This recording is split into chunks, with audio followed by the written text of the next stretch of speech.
অনেকেই কিন্তু ছোট মাছ পরিষ্কার করতে জানে না। তো আজকে আমি তোমাদের ছোট মাছ কিভাবে পরিষ্কার করতে হয় সেটা দেখাবো। আর আজকে বাড়িতেই নিয়ে এসেছিল মৌরলা মাছ, সাথে এর মধ্যে অনেক ছোট ছোট অন্য মাছও ছিল। তো চলো আজকে মৌরলা মাছ তোমাদেরকে বেছে পরিষ্কার করে দেখিয়ে দিচ্ছি। তার জন্য এখানে মাছটাকে আমি নিলাম, এটা মৌরলা মাছ না, এটা একটা অন্য মাছ ছিল। তো যে কোনো ছোটো মাছ পরিষ্কার করতে গেলে দুটো আঙ্গুল দিয়ে পেটের দিকে আর মাথার দিকে একটু চাপ দিলে পরেই কিন্তু পেটের ভিতরে যে নোংরাটা থাকে সেটা কিন্তু বেরিয়ে আসে।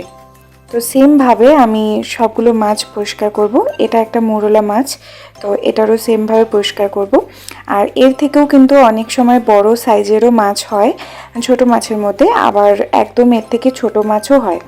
তো এই মাছটা ছিল মিডিয়াম ছোট মাছের মধ্যে। তো এই মাছগুলো এভাবেই আমি বাছছি। আর যদি এর থেকেও যদি একদম ছোট হয় তাহলেও কিন্তু সেই মাছটা বাছতে আরও বেশি টাইম লাগে।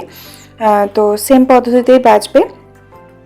আর এই মাছটা হলো আঁশ নেই তেমন শরীরে, কিন্তু অন্য মাছগুলোর আবার আঁশ থাকে।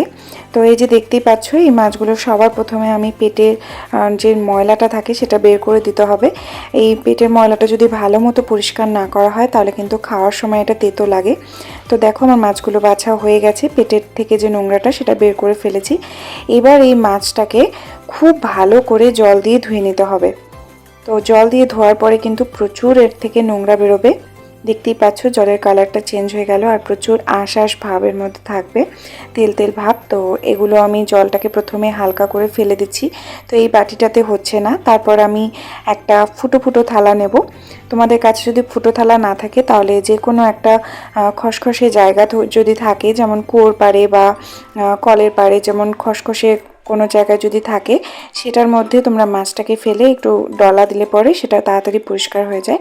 তো আমার কাছে এখানে আমি বেসিনে পরিষ্কার করব, তার জন্য এখানে একটা আমি ফুটো ফুটো থালা নিয়েছি।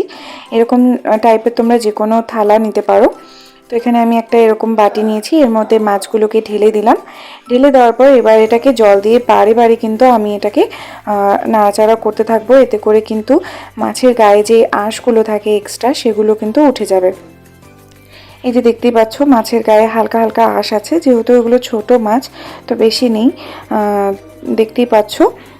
এবার যে আঁশগুলো, এই আঁশগুলো কিন্তু এই যে ফুটো ফুটো থালার যে ফুটোগুলো আছে, এই ফুটোগুলো কিন্তু একটু খসখসে টাইপের। তো এর মধ্যে যখন মাছগুলো দিয়ে আমি ডলা দেব তখন কিন্তু অনেকটাই আঁশগুলো উঠে আসবে।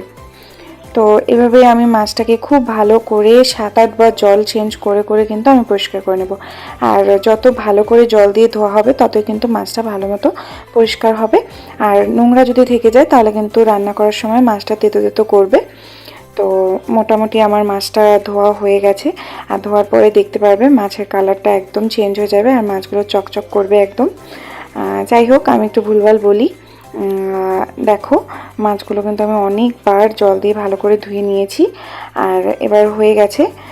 এবার ভালো মতো আমি জল ঝরিয়ে নিয়েছি, যেহেতু এটা ফুটো ফুটো থালা, তো নিচ থেকে পুরো জলটা কিন্তু মাছের থেকে ঝরে যাবে। এবার এই মাছটাতে জল একদম নেই, এই মাছটা আমি স্টোর করতে পারবো ফ্রিজে 2-3 দিন অবধিও। আর মাছটা কিন্তু একদম ভালো আছে, দেখতেই পাচ্ছ। তো আমার মাছটা বাছা হয়ে গেছে। তোমাদের যদি ভিডিওটি হেল্পফুল হয় তাহলে কিন্তু অবশ্যই আমার ভিডিওটিকে লাইক শেয়ার করে দিও, আর আমার চ্যানেলটিকে সাবস্ক্রাইব করে দিও। দেখা হচ্ছে পরের ভিডিওতে। Tata, bye bye.